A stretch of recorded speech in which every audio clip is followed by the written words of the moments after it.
Le concept derrière le Funky Hotel, c'est un hybride entre un hôtel, des chambres d'hôtes et une auberge jeunesse.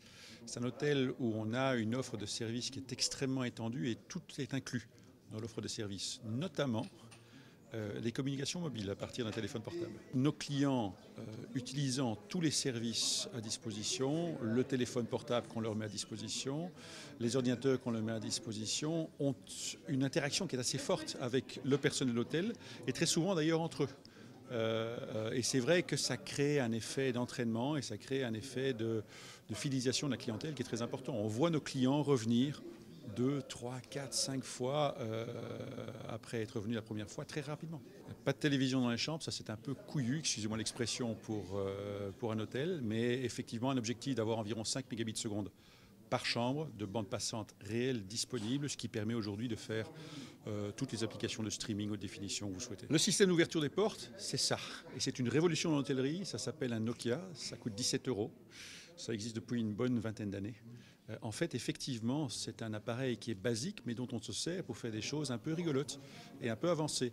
Ce téléphone, par exemple, ouvre la porte d'entrée de l'hôtel par simple appel de la porte d'entrée de l'hôtel. C'est un portique GSM, c'est une technologie qui existe. Ce téléphone également permet d'ouvrir les chambres, tout simplement parce qu'on a collé dans le téléphone une puce RFID qui interagit avec un système RFID classique d'ouverture de porte dans un hôtel. Mobile4 est une solution, est une société de mobile parking ou de mobile ticketing. Donc en fait, elle a transformé les tickets papier en tickets digitaux. Et Ximo est vraiment une société, c'est également une société qui s'occupe, elle, de la mobilité au niveau des entreprises. Et nous avons trouvé très intéressant de pouvoir unir les deux, puisque l'un permet de faire du parking et de faire tout ce qui est ticketing, et l'autre de faire du paiement. Et au niveau des entreprises, elles ont besoin d'accéder à des services et de pouvoir payer ces services. Au niveau de l'employeur, c'est très intéressant, parce que d'abord, il va pouvoir avoir un contrôle sur tous ses employés, sur la consommation de ses employés, mais également ça va lui permettre de pousser les alternatives de transport de ses employés et donc d'avoir peut-être également un meilleur contrôle ou d'améliorer le transport multimodal avec tous les problèmes de mobilité que nous connaissons pour l'instant. Le côté employé, il ne dispose que d'une seule carte et grâce à cette carte, il va pouvoir l'utiliser vraiment partout. C'est une carte Visa qui est reconnue au sein de la Belgique et certainement dans toute l'Europe. Et il va pouvoir utiliser cette carte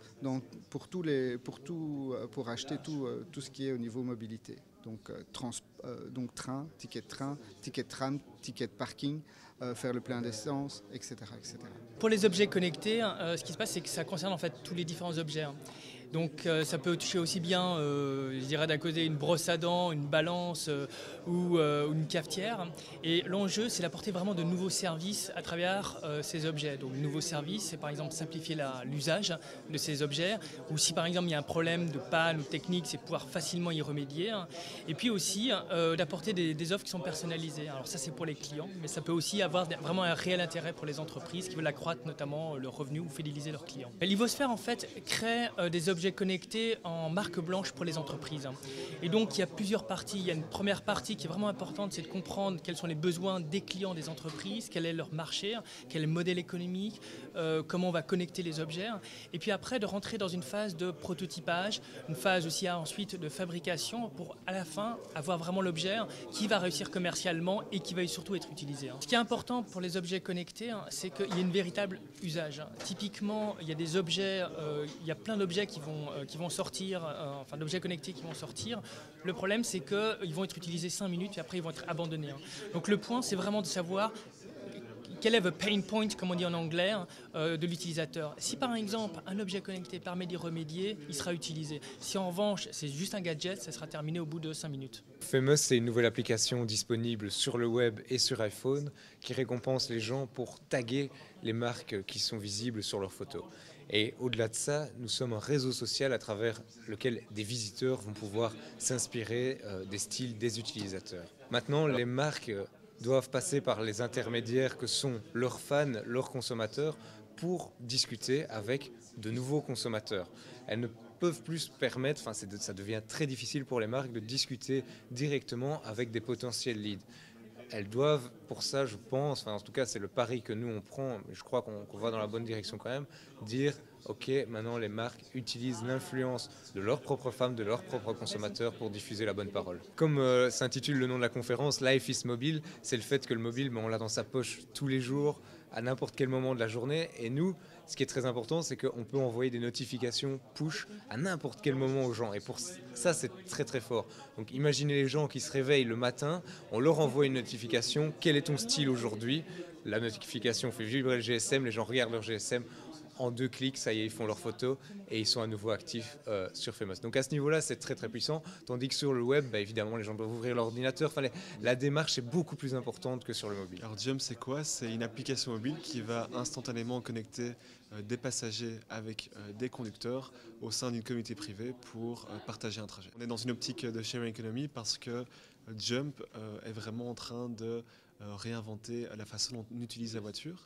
Et on aimerait bien shifter la possession vers l'usage en fait.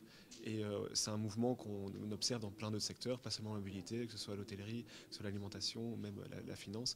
Il y a un shift de la possession vers l'usage. Alors si vous êtes un passager, c'est très simple, vous téléchargez l'application mobile, vous demandez une invitation pour faire partie de la communauté. Donc il y a un système d'acceptation pour pouvoir rentrer dans la communauté de Jump.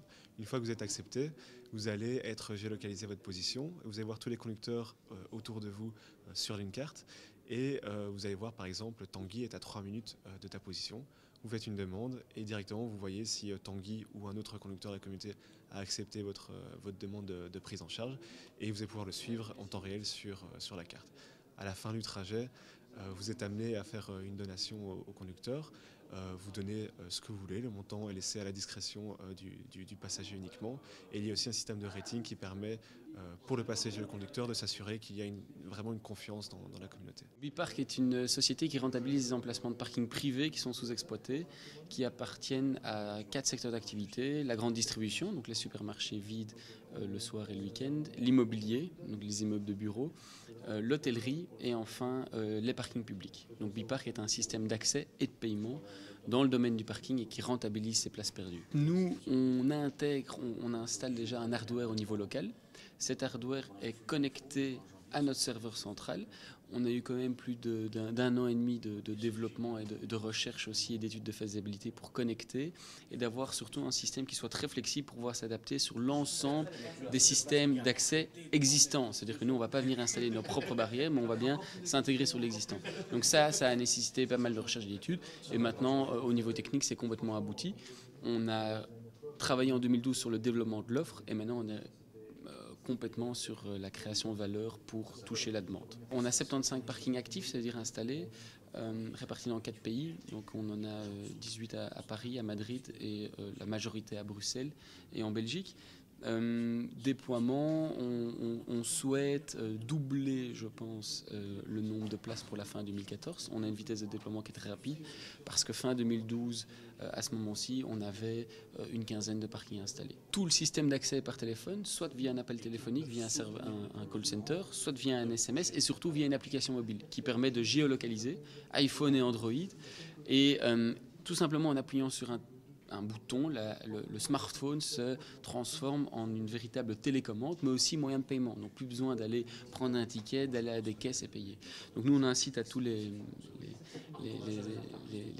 personnes qui écoutent le forum et de l'AWT à s'inscrire sur notre plateforme pour essayer, parce qu'on offre 10 € de crédit à toutes les personnes qui s'inscrivent avec le code AWT.